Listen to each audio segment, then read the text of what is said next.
Hey guys, my name is Samuel. I'm a rapper, singer, producer, YouTuber, obviously, and robot. And in this video, I'm going to talk about the meaning and requirements of an EPK, which stands for Electronic Press Kit. I made music for 2 years before finding out what this is, and when I found out, I was like, what the fuck is this shit? So for the sake of you, not having to ask that for yourself, let's talk about it.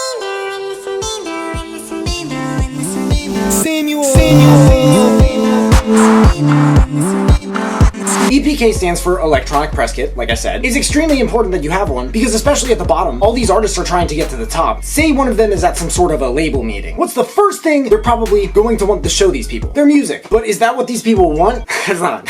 They want to see the artist's EPK. And I'm not just talking about the labels. I'm also talking about the blogs, the venues, a majority of professionals in the music industry who you must appeal to in some sort of way. People who, if you didn't have an EPK, you'd probably find yourself kissing their ass, which is unfortunate. An EPK is what represents you as an artist and says, here, this is me, this is the shit I created, done, this is the apex, the biggest, the best presentation of me as a professional in the music industry, and the most concise too. This alone is the biggest reason you need to take me seriously. This sells me as an idea, not just a brand, not just an asset and creator of products that appeal to a targeted demographic in the market of entertainment. It's like a short visual Wikipedia in a way. But what does that even mean? Like, how do you make something like that? As we go into it a little deeper, consider the keyword visual. Now, the most important thing you need in an EPK is fucking photos. This is 2019, and the importance of high quality visual presentation is only going up. High resolution photos of yourself and your cover art, music video thumbnails, performance footages. In these pictures, you should be wearing your style, your brand, what you want to be known for wearing, not, you know, one of them, you're wearing a suit in a business environment, the other, you're turkey hunting in the middle of Pennsylvania, and another, you're skydiving. Like, nah, bro. This is, fucking not a Tinder profile, okay? But what do you represent as an image? These people, without even thinking about it, like unconsciously, they will associate you with these things. So it's really important that they're all congruent and they're all, you know, in one particular category, because that is what separates you from other artists. That's also why it needs to be high quality photos. It's because they're like, oh, high quality photos, the high quality person. The human brain is really fucking stupid. It's really fucking smart too, but that's why this is the way it is, I guess. You also need a bio, a short bio like 3 to 4 sentences, and or a long bio like 3 to 4 paragraphs about you as an artist. I'll drop a link in the description, a video I'm dropping in a few days actually, about how to write a quality bio as an artist. You also need iTunes, Spotify, Amazon Music, Google Play links to, you guessed it, your music. These should be with or linked from the covers of whatever albums and or EPs or even singles you decide to show in your EPK. It doesn't have to be a full discography. I've heard as many as 4 releases is fine. Ideally, these are going to be like your hit songs or closest songs to hits. The ones people hear that most guarantee you're winning them over in terms of taste and mass marketability. You also need a visual, a great video, a lyric video, because that's the artistry beyond your music and the photography. It also says what your personality is as well and how you look in front of a camera beyond just the interviews and the performance footages. You also need to show anywhere on the internet that you can be found in abundance by your fans that isn't your social media profiles. Be it any press, I mean, dude, it's an electronic press kit.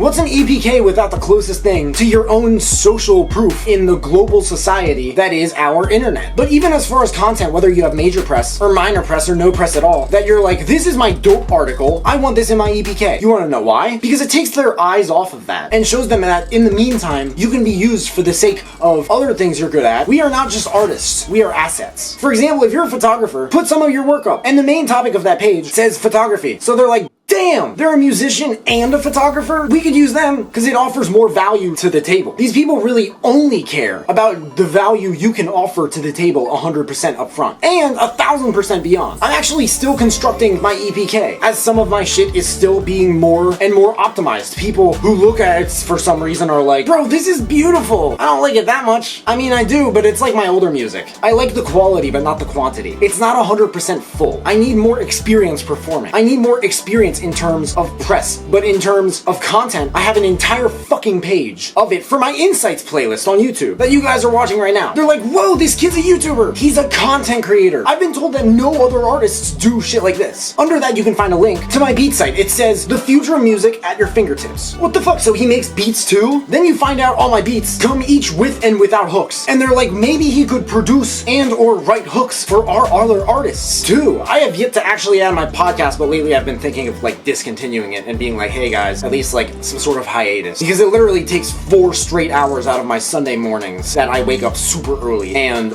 when I'm moving to Atlanta, the likeliness of that happening is fucking stupid low. But that's how fucking busy I am.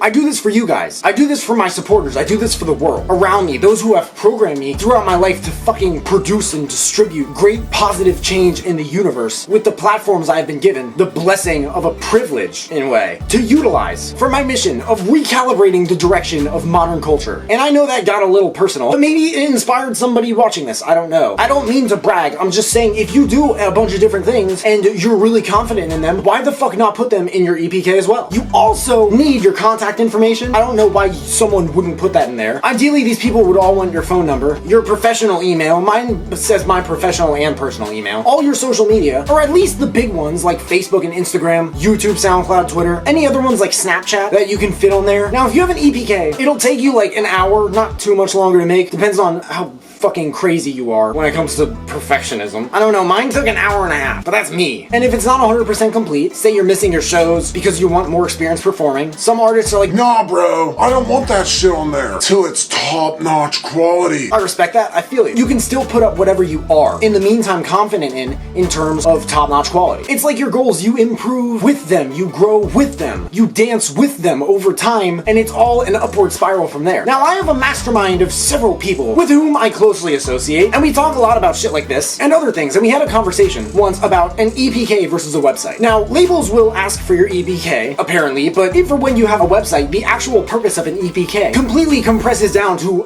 the bitch number, and there's absolutely no reason for you to even have one. Because think of it, everything I just told you an EPK needs is everything you should be putting on your artist's website anyway, is it not? And why send a PDF file of all this information when it can be found on your social media profiles, the areas around which you most likely gather a lot of your traffic, through an authentic means of communication with your fans? You should have your website everywhere, by the way, so they can click on it and you can convert their attention into money and survive on your music and not need a 9 to 5 to put food on the table, which in turn gives you more time to do the shit that you love. Like, the benefits of having a website are crazy, while an EPK takes up more space in emails, and some people could easily argue that a website is more important than an EPK. You know why? Because a website is universal. It is in fact more universal. It can be easily and abundantly accessed by and is actively marketable toward fucking everybody who needs to know about you and your music. But an EPK is what labels are looking for, especially ones that are run by people who don't know that much about social media and where the internet is going. I don't blame them. It can be very fucking difficult to keep up with sometimes, even for a lot of my generation. Not so easy to wrap our heads around, but it's necessary. I don't fucking like using social media. I really don't. I understand the merits of it, and that's the only reason I use it so much, because I fucking need to. It's necessary. I think it's actually a bigger reason than any other why independent artists are slowly but surely gaining so much more traction and power in terms of attracting the attention of everyday consumers. So one solution to this is to have only an EPK. Another one is to have only a website, because they're honestly extremely similar things. But just in case, optimally, you could have your EPK downloadable on your website. I've seen that on plenty of artist websites. And that may sound strange and redundant, but you know, it'd be for anyone looking at you like, okay, but how can I see all of this presented in a format that makes the most sense to me? Even again, if that makes no sense to you. Because you never know, you could be linking up with a videographer or a big magazine editor or executive, and they could be more old school in terms of communication with these things. So those are some of the ideas, the merits regarding an EPK versus a website. I know some people have their thoughts on that, but let me know what you guys think. What am I missing in this list that an EPK requires, and what missing information did I, not give you guys here? I'd love to know, because I don't want to just teach, I want to learn from the people who I'm trying to teach, or people who are just kind of like willing to hear out what I have to say. Also, let me know if you guys have any ideas for future videos that you want me to talk about, and I'll give you a shout out if and when I use them. If you have any questions, please feel free to hit me up. There are links at the bottom of the description to all my social media. Also at the bottom of the description, there are links to my new production kits where you can find all the hardware and software that I use to make music and these videos. If you buy any, I get commission, which helps me build this channel and keep making these videos for you guys. I made all the beats in this video. If you want to use them, you can find links to each one from first to last in the description or at samuel.earth/beats. Make sure to leave a like if you like it, subscribe if you haven't already. If you could turn on that little bell to receive a notification every time I drop a new video, that will mean the world to me. Thank you guys so much for watching. You can find me everywhere, and I will see you then.